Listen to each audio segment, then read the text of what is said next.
नमस्कार विद्यार्थी मित्रांनो, मी प्राध्यापिका राधा तिवारी गोसे वाणिज्य महाविद्यालय वर्धाच्या ई लर्निंग प्लॅटफॉर्मवर तुम्हा सगळ्यांचे स्वागत करते। विद्यार्थी मित्रांनो, मागच्या व्हिडिओमध्ये आपण कंपनी कायदा या विषयाअंतर्गत आपल्या कंपनीच्या स्थापनेला सुरुवात करावयाची असल्यास कोणकोणत्या अवस्थांपासून आपल्याला जावं लागतं किंवा कोणकोणत्या टप्प्यांना पार करावं लागतं याच्या अभ्यासाला सुरुवात केलेली आहे।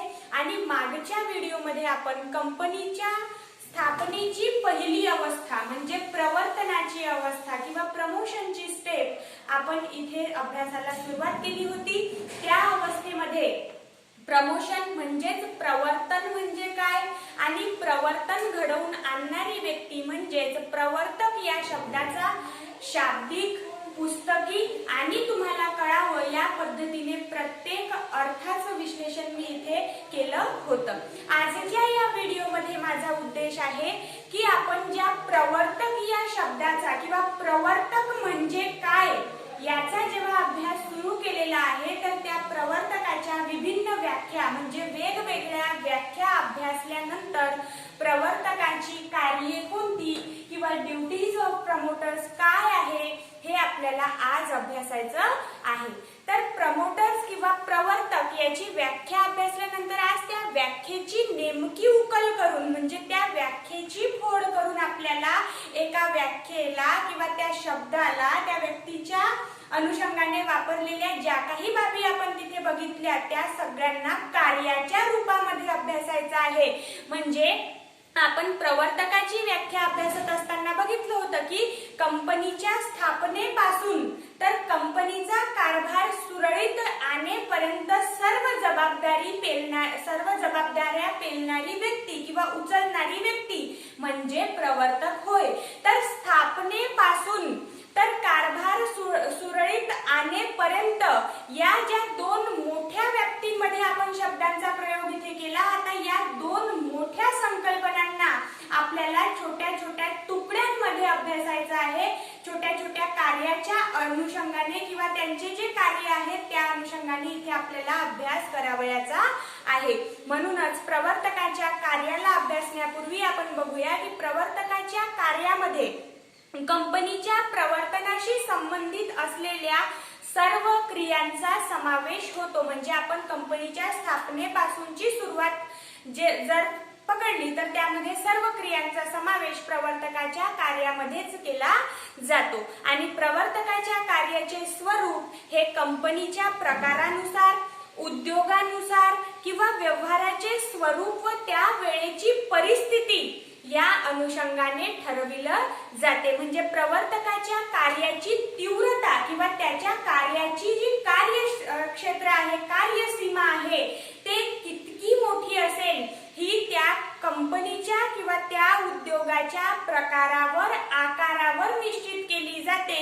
ही सुद्धा आपल्याला एक महत्त्वाची बाब जाणून घेण्याजोगी इथे आपल्या निदर्शनास आलेली आहे।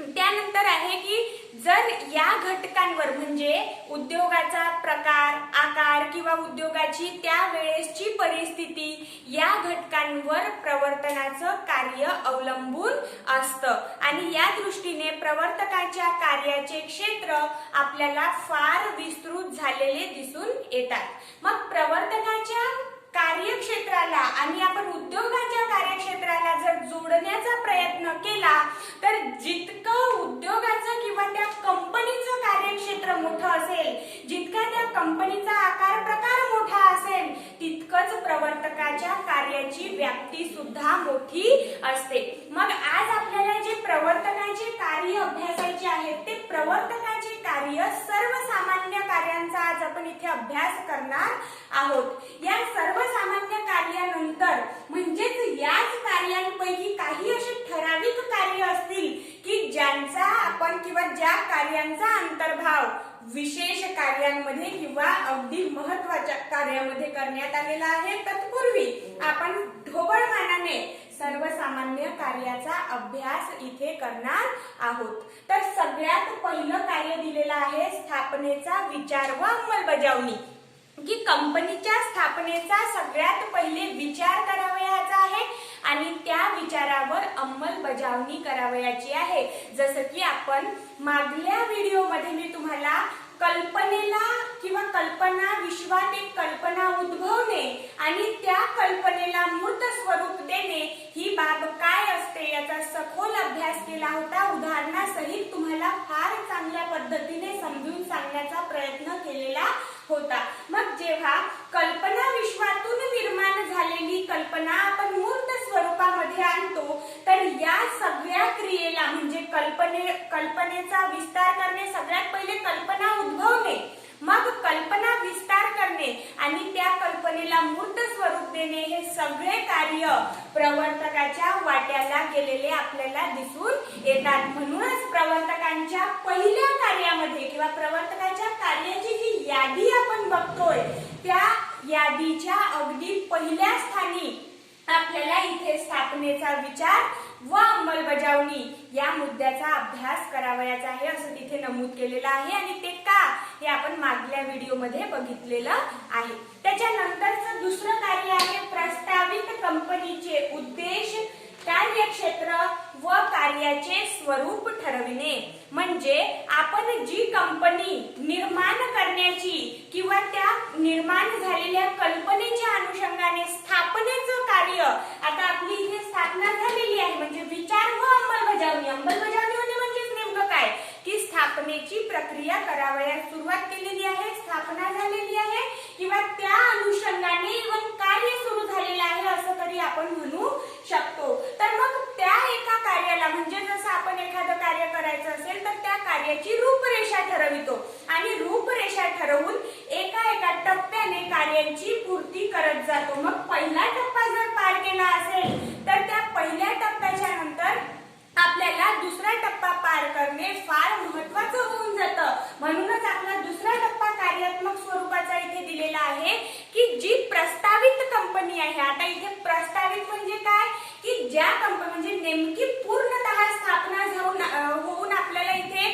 व्यवहार प्रारंभ होण्याचं सर्टिफिकेट अजूनही मिळालेलं नाही, प्रमाणपत्र अजूनही मिळालेलं नाही. म्हणूनच ही कंपनी कशी झाली, प्रस्तावित कंपनी झाली. म्हणजे जी कंपनी होईल असा आपण प्रस्ताव टाकलेला आहे. मग अशा प्रस्तावित कंपनीचे उद्देश ठरवावे लागतील, कार्यक्षेत्र ठरवावे लागतील व कार्याचे स्वरूप सुद्धा ठरवावे लागतील. मग आता उद्देश ठरविणे, कार्यक्षेत्र ठरविणे किंवा कार्याचं स्वरूप ठरविणे हे कुठेतरी आपण असं म्हणू शकतो की पहिल्या मुद्द्याचा म्हणजे जेव्हा आपण स्थापनेचा विचार व अंमलबजावणी करतोय तेव्हा त्या कल्पनेचा विस्तारच आपण करत जातोय.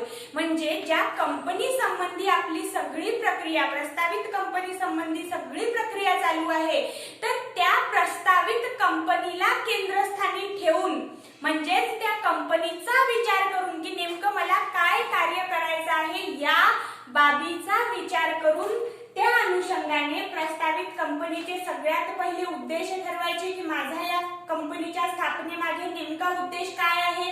त्या उद्देशांना मुद्देसूद मांडणी केल्यानंतर आपण समोर जर गेलो तर मग समोरची जी आपली पायरी असेल ती असेल कार्यक्षेत्र निर्मितीची. म्हणजे या कंपनीचं कार्यक्षेत्र नेमकं काय असणार आहे, त्या कार्याची चाकोरी किती मोठी असणार आहे. म्हणजेच आपल्या कार्याच्या कार्यक्षेत्राला आपण एक आकृतीबद्ध देण्याचा प्रयत्न करत आहोत, एक सीमाबद्ध करण्याचा प्रयत्न करत आहोत किंवा एका सीमेची त्याला आपण एक बंधन घालण्याचा प्रयत्न करतोय की इतकी माझ्या कंपनीची कार्यसीमा असणार आहे, ज्यालाच आपण कार्यक्षेत्र म्हणून इथे संबोधलेलं आहे.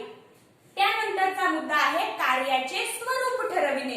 आता उद्देशांची आपण रचना केली किंवा मांडणी केली, त्यानंतर कार्याची चाकोरी निर्माण केलेली आहे. आता कार्याची चाकोरी निर्माण झाल्यानंतर कार्याचं स्वरूप कसं असणार आहे यावर आपल्याला विचार करावयाचा आहे. त्याच्यानंतरचं तिसरं प्रवर्तकाचं कार्य आहे संचालक पदासाठी तयार व्यक्तींचा शोध आणि घटनापत्रकावर सही घेण्याची प्रक्रिया. म्हणजे आपल्या कंपनीमध्ये ज्या व्यक्तींची संचालक बनण्याची तयारी ते व्यक्ती दर्शवत आहे त्या व्यक्तींना आपल्याला अशा व्यक्तींचा इथे शोध घ्यायचा आहे की तुम्ही संचालक बनू शकता काय.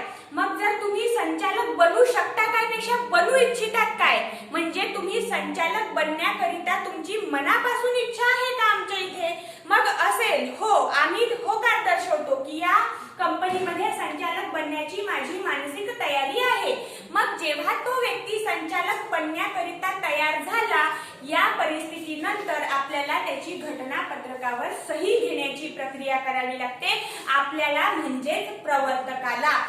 आणि विद्यार्थी मित्रांनो, कोणतीही बाब जर आपल्याला चांगल्या पद्धतीने समजून घ्यायची असेल आणि ती संकल्पना गिरवायची असेल, म्हणजे आपल्याला जर ती संकल्पना समजून घ्यायची असेल, तर त्या ठिकाणी स्वतःला जर आपण घेऊन समजण्याचा प्रयत्न करतो, तर अगदी अल्प वेळेमध्ये आणि कमी त्रासामध्ये तुम्हाला समजतं ती बाब. म्हणून माझ्या कधी कधी शब्दाच्या वापरांमध्ये प्रवर्तक किंवा जिथे कंपनी म्हणायला पाहिजे तिथे मी आपण हा शब्द प्रयोग करते. म्हणजे मी मला समजून तिथे जर तुम्हाला सांगण्याचा प्रयत्न करते, तर ते मला जर लवकर अवगत होतं, तर ते तुम्हाला सुद्धा लवकर अवगत होईल याची मला तिथे गॅरंटी आहे. म्हणूनच तुम्ही पण तसंच समजून घेण्याचा प्रयत्न करत चला.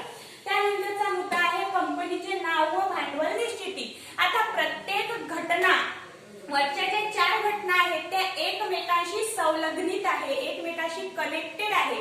म्हणजे एक पायरी पार केली की दुसऱ्या पायरीवर जाता येतं, दुसऱ्यावरून तिसऱ्यावर जाता येतं. तशीच प्रक्रिया प्रवर्तकाच्या कार्यामध्ये चालू असलेली आपण इथे बघत आहोत. तर मग चौथी पायरी आपली काय आहे?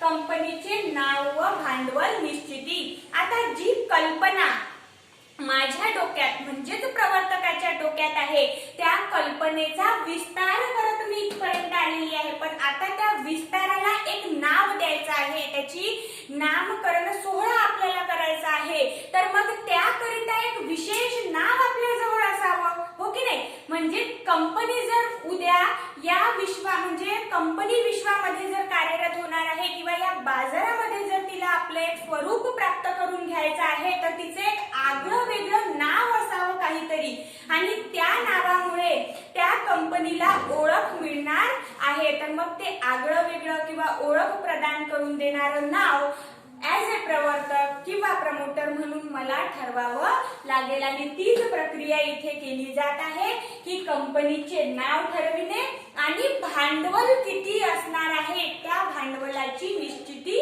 करणे. त्यानंतरचा मुद्दा आहे घटनापत्रक व नियमावली तयार करणे. घटनापत्रक व नियमावली तयार करण्यासंबंधी आपण एकच बाब म्हणू की घटनापत्रक व नियमावली या कंपनीच्या 2 मुख्य दस्तावेजांचा आपण इथे उल्लेख केलेला आहे.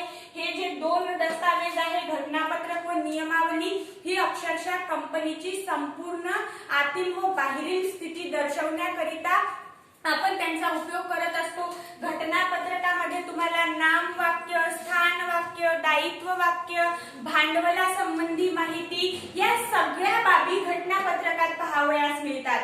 आणि नियमावलीमध्ये कंपनीच्या अंतर्गत कारभाराकरिता लागणाऱ्या सर्व नियमांची जंत्री केलेली असते. म्हणजे आता तुम्ही बघा की बाहेरील विश्वाला दर्शवणाऱ्या सगळ्या बाबी घटनापत्रकामध्ये नमूद आहेत आणि नियमावलीमध्ये अंतर्गत कार्याकरिता लागणाऱ्या सर्व नियमांची एक चाकोरी किंवा नियमांची एक जंत्री बनवलेली आहे की जे अंतर्गत काम आहे ते विस्कळीत असू नये, ते भरकटलेलं असू नये, त्या कामामध्ये आपल्याला विसंगती दिसू नये, म्हणून कार्य एका दिशेने व्हावं, नेहमी तसंच व्हावं आणि वारंवार कार्यामध्ये विसंगती झाल्यामुळे वाद निर्माण होऊ नये, या सगळ्या बाबींचा विचार करून नियमावली तयार केली जाते, जी कंपनीच्या अंतर्गत व्यवहारांकरिता आपल्याला फार महत्त्वाची असलेली किंवा फार आवश्यक असलेली दिसून येते.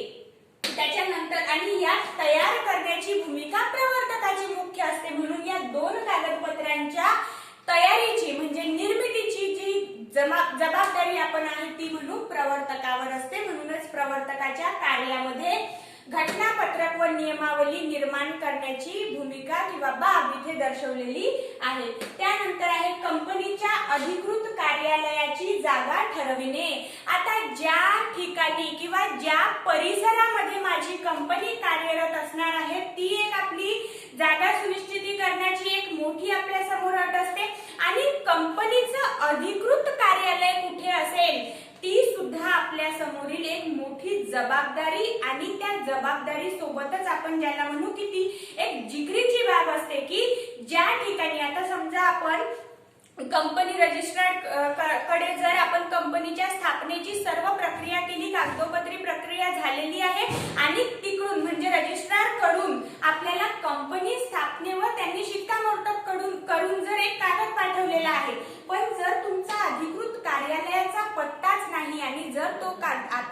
नवीन याच्या अनुषंगाने मेल पण येतं, पण जर जुना आपण अभ्यास केला किंवा विचार करायला निघालो, जर आपण त्या काळात असतो म्हणजे आजपासून 10 वर्षा पहिले किंवा 15 वर्षा पहिले, तर तेव्हा मेल किंवा इलेक्ट्रॉनिक्सचे जे काही आपण आता जे डिजिटल तंत्रज्ञान वापरणारे जे काही तंत्र आहे, यंत्र आहे, याचा वापर तितका होत होता का? नाही. मग तेव्हा वापर व्हायचा फक्त पोस्टल सेवा किंवा आपण जे डाक विभागाद्वारे पुरवलेल्या सेवा आहेत त्यांचा. मग जर डाक विभागाद्वारे आपल्याला पोस्टाने किंवा डाक विभागाद्वारे पत्र पाठवायचं आहे, तर पत्र पाठवण्याकरिता पाठवणारा व्यक्ती आणि घेण्याकरिता स्वीकारणारा व्यक्ती दोन्ही तितकेच महत्त्वाचे आहे. पाठवणाऱ्याने पाठवून दिले, पण घेणार कोण याचाच पत्ता नसला तर संपूर्ण भारतभर फिरून वापस नाही जाणार का ते त्याच ठिकाणी? म्हणून आपण तिथे आपल्या कार्यालयाचा अधिकृत पत्ता नोंदवणे हा फार महत्त्वाची आपल्याला इथे बाब दिसून येते. आणि जरी आजच्या युगामध्ये मेलचा वापर होत असला किंवा अन्य काही साधनांचा प्रयोग आपण करत असलो, तरीही काही कार्य असे असतात की जे त्या ठिकाणावर जाऊन किंवा त्या कंपनीच्या त्या कार्यालयाशी संपर्क साधूनच करावे लागते. व अशा कार्यासाठी त्या कंपनीचा अधिकृत कार्यालयाचा पत्ता असावा. आणि पत्ता केव्हा असेल? जेव्हा एखादी सुनिश्चित 100% तीच जागा म्हणजे आपलं जीएसचं जे कॉलेज आहे ते जर इथे जमनालाल बजाज मार्गावर म्हणजे आपला जो हा पत्ता आहे तो आता काळानुरूप काहीही बदल झाले तरीही ही वास्तू म्हणजे ही बिल्डिंग ज्या ठिकाणावर स्थित आहे त्या ठिकाणाचा जो पत्ता आहे तो बदलणारा नाही. तशीच एक स्थिर वास्तू तुमची जिथे निर्माण होणार आहे त्याचा स्थिर पत्ता असावा लागतो आणि स्थिर पत्त्याकरिता ती जागा सुनिश्चित करावी लागते. म्हणजेच कंपनीच्या अधिकृत कार्यालयाची जागा ठरविणे. त्याच्यानंतरचा मुद्दा आहे सर्व प्रकारच्या प्रारंभिक खर्चांचे शोधन करणे. आता कंपनीच्या वतीने कंपनीच्या स्थापनेकरिता म्हणजे प्रारंभीच्या काळामध्ये लागणाऱ्या सर्व खर्चांचं शोधन करण्याचं कार्य प्रवर्तकाला सोपवण्यात आलेलं आहे किंवा प्रवर्तकाला देण्यात आलेलं आहे किंवा त्याच्या आद्य कर्तव्यांमध्ये किंवा कार्यांमध्ये त्याची आपण इथे नेमणूक झालेली असताना बघतोय. त्याच्यानंतरचा मुद्दा आहे प्रारंभिक करारपत्रे करवून घेणे व त्यावर सह्या करणे. आता एखादा उद्योग किंवा कंपनी जर आपण सुरू करतोय तर त्या कंपनीच्या सुरुवातीला आपल्याला अनेक लोकांशी किंवा वेगवेगळ्या क्षेत्रामध्ये वेगवेगळ्या आपल्या गरजा पूर्ण करण्याकरिता त्या लोकांसोबत आपल्याला संधी करावी लागते, करार करावा लागतो, त्यांच्याशी कॉन्ट्रॅक्ट करून घ्यावं लागतं. मग जेव्हा संधी करायची आहे, एखाद्यासोबत करार करून घ्यायचा आहे, तर त्या कराराकरिता आपल्याला करारपत्रे ठरवून घ्यावे लागतील. हिंदीमध्ये एक म्हण आहे की 100 वक्का 1 लिखा, म्हणजे 100दा तुम्ही तोंडाने पटर केलं तरीही तुमच्या गोष्टीला कोणीही तितका भाव देणार नाही जितकं तुम्ही एकदा लिहिलेलं कागद जर समोर केलं. हे बघ, कायदा म्हणतोय असं आहे तर तो चुपचाप मानेल, पण तुम्ही 100 वेळा त्याला समजून सांगण्याचा प्रयत्न करा, त्याच्या डोक्यात जाणार नाही. म्हणून 100दा म्हटलेली बाब चालत नाही, पण एकदा लिहिलेली बाब लोकांना कळून येते. त्याकरिता प्रत्येक करार, तोंडी कराराला कोण महत्व देईल जर तो मुकरला तर? म्हणजे तुमचा एखाद्याशी, जर तुम्हाला समजण्याकरिता सांगते की तुमच्या मित्राशी करार झालेला आहे की तुमच्या मित्राने म्हटलं की मला 10,000 रुपये दे, मी ते 10,000 तुला 1 हप्त्याच्या आत परत करेल. आता 10,000 तुमच्यासाठी पण जास्त काही मोठी रक्कम नव्हती, तुम्ही त्याच्याकडून काही लिहून नाही घेतलं, काहीच केलं नाही आणि 10,000 मित्राच्या विश्वासावर त्याला देऊन दिले. मग जेव्हा 10,000 आपण देऊन दिले आणि आता 1 हप्ता पूर्ण झालेला आहे, तरी 1 हप्ता पूर्ण झाल्यावर त्या व्यक्तीने 1ही रुपया तुम्हाला परत दिलेला नाही. आणि जेव्हा तुम्ही तिथे म्हणायला गेले की 1 हप्त्यानंतर तू माझे पैसे परत करणार होता, आपला असा तोंडी करार सुद्धा झालेला होता की तू 1 हप्त्यानंतर माझे पैसे परत करशील म्हणून, पण आता तो जो मित्र आहे तो काय म्हणतो, कोण बघितलं रे की तुम्हाला 10,000 रुपये दिले होते, जा मी विसरलो, तू पण विसर. झाले, गेले 10,000. मग अशा परिस्थितीमध्ये तेच जर तुम्ही गेले असते, आता 10,000 तर देतच याला, लाव पुन्हा 100 रुपयाचा खर्च. आणि जर आपण तहसीलमध्ये जाऊन 100 रुपयाच्या स्टॅम्प पेपरवर लिहिलं असतं की मी फलाना ठिकाणा हा फलाना ढिगाणा याला 10,000 रुपये दिलेले आहे, तो एका हप्त्यामध्ये मला परत करणार आहे. 2 माणसं पकडले असते तहसील मधले किंवा आपल्या ओळखीचे जबाबदार घेणारी म्हणजे तिथे असलेले गवाह किंवा ते आपली जिम्मेदारी घेतात त्या समोरच्याची 10,000 घेणाऱ्याची आणि त्या तिथे साक्षीदारांची सही घेऊन जर 100 रुपयाचा आपल्याला फक्त छातीला माती लावली होती आणि जर करार केला असता तर तुमचा मित्र तुमचे 10,000 रुपये 10 जन्मात डुबवू शकत नसता. म्हणजे त्याच्यात फायदा काय आहे की आपण करारपत्र जर करून घेतो तर त्या करारावर शासनाचे शिक्कामोर्तब लागत असते. त्यामध्ये करार करणारी व्यक्ती आणि करार करून घेणारी व्यक्ती दोन्ही पण मुकरू शकत नाही किंवा आपल्या जबाबदाऱ्यांपासून मागे हटू शकत नाही. म्हणूनच प्रारंभिक ज्या ज्या व्यक्तींसोबत तुम्हाला करार करावयाचा आहे त्या व्यक्तींसोबत करार करणे, त्या झालेल्या कराराचे करारपत्र करून घेणे आणि त्यावर त्या व्यक्तींची सह्या घेणे किंवा त्या व्यक्तींकरिता तिथे सही घेण्याचा कार्य करणे आणि त्या व्यक्तींसाठी आपण करार केलेला आहे असं नमूद करणे. तर विद्यार्थी मित्रांनो, इथे आज आपण 8 वेगवेगळ्या प्रवर्तकाच्या कार्याचा अभ्यास केलेला आहे. राहिलेले जितके काही कार्य आहेत त्याचा आपण दुसऱ्या भागामध्ये अभ्यास करूया. त्याच्यासोबतच याच तुमच्या झालेल्या संपूर्ण कार्यापैकी काही विशेष भागांची निवड करून आपण विशेष कार्यांचा सुद्धा अभ्यास करणार आहोत. तोपर्यंत घरी राहा, सुरक्षित राहा आणि छान नोट्स बनवा, अभ्यास करत राहा. धन्यवाद.